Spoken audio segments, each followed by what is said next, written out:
Praise lord. యేసుతో నా జీవితం అనే ప్రోగ్రామ్కి మిమ్మల్ని ప్రేమపూర్వకంగా ఆహ్వానిస్తున్నాం. ఈ ఛానల్ వీక్షించిన మీ అందరికీ కూడా నా ధన్యవాదాలు చెల్లించుకుంటున్నాను. మరి ఈ రోజున బైబిల్ నుంచి అనేకమైన సత్యమైన మాటలు తెలుసుకుంటున్నాం కదా, దానిలో భాగంగా ఒక శ్రేష్టమైన అంశం తెలుసుకుందాం. ప్రార్థన చేసుకునే ప్రార్థన. యేసయ్యా గొప్ప దేవుడా, నీకు వందనాలు. శ్రేష్టమైన జ్ఞానంతో మీరు మాతో మాట్లాడమని యేసు పరిశుద్ధ నామమున ఈ ప్రార్థన సమర్పించుకుంటాం తండ్రి. ఆమేన్. Praise Lord. Praise Lord. అందరూ ఎలా ఉన్నారు? ఈ ఛానల్ వీక్షించిన మీ అందరికీ కూడా నా ధన్యవాదాలు. ఈ రోజున మనం మన జీవితంలో వాక్యానుసారంగా అంటే దేవుని యొక్క సత్యమైన మాటలు మనం తెలుసుకుంటాం. అంటే బైబిల్ వాక్యాన్ని అనుసరించి అలాగే దేవుని బిడ్డలు ఏ రీతిగా మంచి మాటలు తెలుసుకుని ముందుకు వెళ్ళాలో అనే అంశాలు మనం తెలుసుకుంటాం కదా. దానిలో భాగంగా ఈ రోజున ఒక 3 చేపల స్టోరీ మనం తెలుసుకుందాం. అంటే ఈ కథ ద్వారా మనం ఏం తెలుసుకుంటున్నాం, ఏం తెలుసుకోవాలని చెప్పి ఆలోచిస్తున్నారా?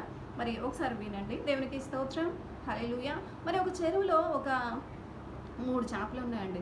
ఆ 3 చేపల్లో మొదటి చేప అంటది, అయ్యో వచ్చేది ఎండాకాలం, ఈ యొక్క నీరంతా కూడా ఇంకిపోతుంది, మరి జాలర్లు వచ్చి మనల్ని పట్టుకెళ్ళిపోయి మనల్ని చంపేస్తారు, కాబట్టి మనం ఇక్కడ ఉండడం సురక్షితం కాదు, మనం ఈ యొక్క ప్రదేశం నుంచి పెద్ద చెరువులోకి వెళ్ళిపోవాలి, సురక్షితంగా మనం మన జీవితాలు కొనసాగించవచ్చు అని చెప్పి మొదటి చేప చెప్పినప్పుడు, ఆ రెండవ చేప ఏమంటుందంటే, నేను ఇక్కడే పుట్టాను, ఇక్కడే పెరిగాను, ఇక్కడే ఏదైతే జరిగితే నేను ఇక్కడే ఉంటానని చెప్పి అన్నప్పుడు మూడో చేప మరి ఏం మాట్లాడకుండా ఆ రెండో చేపతో పాటు కలిసింది.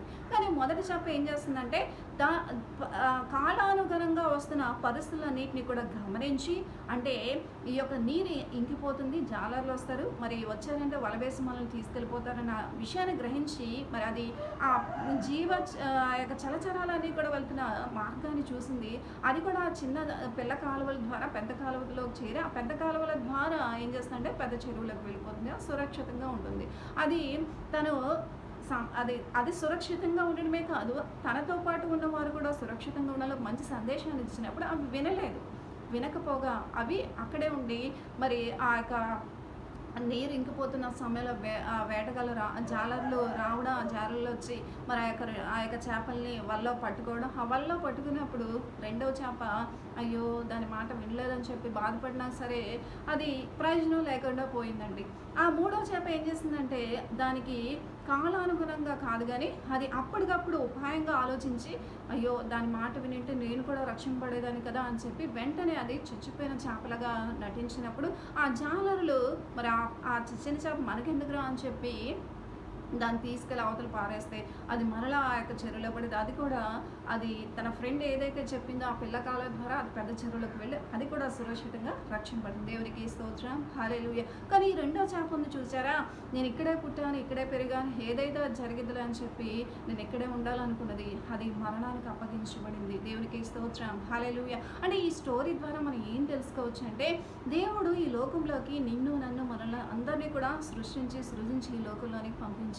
నీవు నేను మనమందరము కూడా మరి దేవుని యొక్క సత్య సువార్తను తెలుసుకోవాలనే ఆయన ఉద్దేశం. అంటే నీవు నేను మనమందరము కూడా నిజ దేవుణ్ణి ఎరగక మన ఇష్టానుసారమైన మార్గంలోకి వెళ్ళిపోయినప్పుడు ఏసే నిజదేవుడు, ఏసే మార్గం, సత్యం, జీవం అన్న సత్యాన్ని అనేక మంది బిడ్డలు అంటే సేవకులు కానీ విశ్వాసులు కానీ అనేక మంది దేవుని పరిచయం చేసే సోదరులు మనకు తెలియజేస్తున్నప్పుడు ఆ యొక్క మార్గాన్ని గురించి మొదటి చేప ఎలా అయితే తెలియజేస్తుంది, మనం ఇక్కడ ఉండడం సురక్షితం కాదు అని మరి చాలామంది దేవుని యొక్క బిడ్డలు తెలియజేసినప్పుడు, మేము ఈ మతంలోనే పెరిగాం, లేదా ఈ గౌరవం మా పరువు, మా ప్రతిష్ట, మా గౌరవం, మా యొక్క కులం, లేకపోతే మా రిలీజన్ ఇలా అని చెప్పి అనుకున్నావా, నీవు రక్షణలోకి రాలేవు. దేవునికి స్తోత్రం. హల్లెలూయా. అంటే ఈ రోజున నీవు మోక్ష మార్గాన్ని చేరాలంటే ఏ మార్గము లేదు, నేనే సత్యం, మార్గం, జీవం, నా ద్వారానే తప్పితే తండ్రి యొద్దకు ఎవడు కూడా రాలేడన్న దేవుని యొక్క వాక్యానుసారంగా చూసుకుంటే నువ్వు అనుసరించే చెట్టు చేమ ఏ చతుష్పాద రోమపత్రిక 1:21-23 వచనాలు చూసుకున్నా, చతుష్పాద జంతువులు కానీ ప్రాకే పురుగులు కానీ పక్షులు వేటిని నువ్వు ప్రతిమా స్వరూపులుగా చేసిన పూజించిన దాని ద్వారా నీకు మోక్ష మార్గం రాదు అని దేవుని యొక్క వాక్య ఈ రీతిగా సెలవు. అంటే ఇవన్నీ కూడా దేవుడు తన నోటి మాట ద్వారా కలగజేస్తుంది. మరి వాటి ద్వారా మనకు రక్షణ ఎలా వస్తుంది? దేవునికి స్తోత్రం. మోక్షం ఎలా వస్తుంది? రాదనే సత్యాన్ని గుర్తించి నా మతము లేకపోతే నా కులము లేకపోతే నేను ఇక్కడే పుట్టాను, ఇక్కడే పెరిగాను, లేకపోతే ఏదైతే అదైతే, లేకపోతే నా గౌరవం, నా ప్రతిష్ట, నా పరువు అని చెప్పి అనుకున్నావా, నువ్వు ఆ మరణానికి అప్పగించబడి మరి నిత్య నరకాగ్నికి పాత్రలుగా ఉండు. దేవునికి స్తోత్రం, హల్లెలూయా.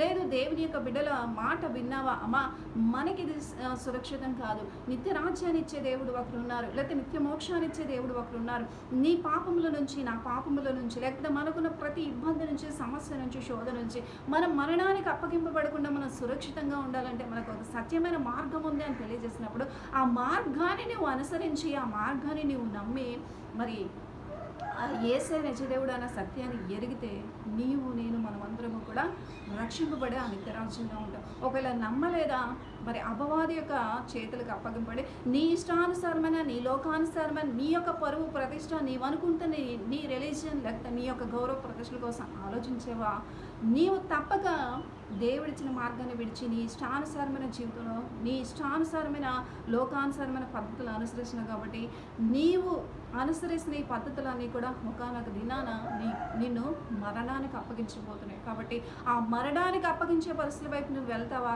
లేదు నేను పుట్టి పెరిగిన పరిస్థితులు కాదు, నా పరువు ప్రతిష్ట కాదు, యేసే నిజదేవుడు అంటున్నారు, ఆయనలో గొప్పతనం ఉంది, ఆయనలో నిత్యం ఉంది, ఒకప్పుడు నేను కూడా ఘోర పాపినండి, ఆ ఘోర పాపాన్ని నాకు తెలియచేస్తే పరిశుద్ధంగా పవిత్రంగా బ్రతకడానికి దేవుడు యేసే మార్గం సత్యమైన జీవాన్ని ఆ సత్యదేవుడిని నేను ఎరిగినాక పరిశుద్ధంగా బ్రతకడానికి పవిత్రంగా బ్రతకడానికి ప్రభు యొక్క సత్యమైన మార్గంలో నడవడానికి దేవుడు నాకు మార్గం చూపించారు. మరి మిమ్మల్ని కూడా దేవుడు ఈ రోజున ఈ మొదటి చేప వల్ల హెచ్చరించినట్లుగా ఈ మాటలతో హెచ్చరిస్తున్నారు.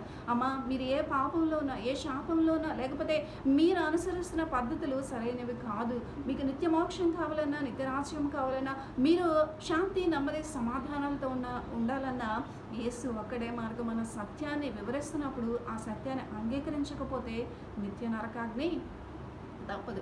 యుగ యుగాలు కూడా అగ్నిగుండానికి ఆహుతైపోయి అక్కడ ఏపును పండ్లు కొరుకుట అనే స్థితిలోకి వెళ్తావా, లేదు ఈ యొక్క సత్య సువార్తను మొదటి చేప వల్ల అంగీకరించి సురక్షితంగా నేను బ్రతకాలి, మోక్షాన్ని సంపాదించుకోవాలి, నిత్యరాజ్య వారసత్వాన్ని సంపాదించుకోవాలి, నేను జీవితాంతం సుఖంగా ఉండాలనుకుంటున్న ఆలోచన కలిగి ఉంటే నీవు కూడా ఆ మొదటి చేప వలె రక్షింపడదాం. నీకు దేవుడు చూపిస్తున్న మార్గం వైపు నువ్వు వెళ్తే, లేదు నేను ఇక్కడే పుట్టాను ఇక్కడే పెరిగాను లేకపోతే నా పరువు ప్రతిష్ట అనుకున్నావా, మనం ఏం చేయలేం, దేవుని యొక్క చిత్తానికి వారి జీవితాలు అప్పగించుకోవడమే.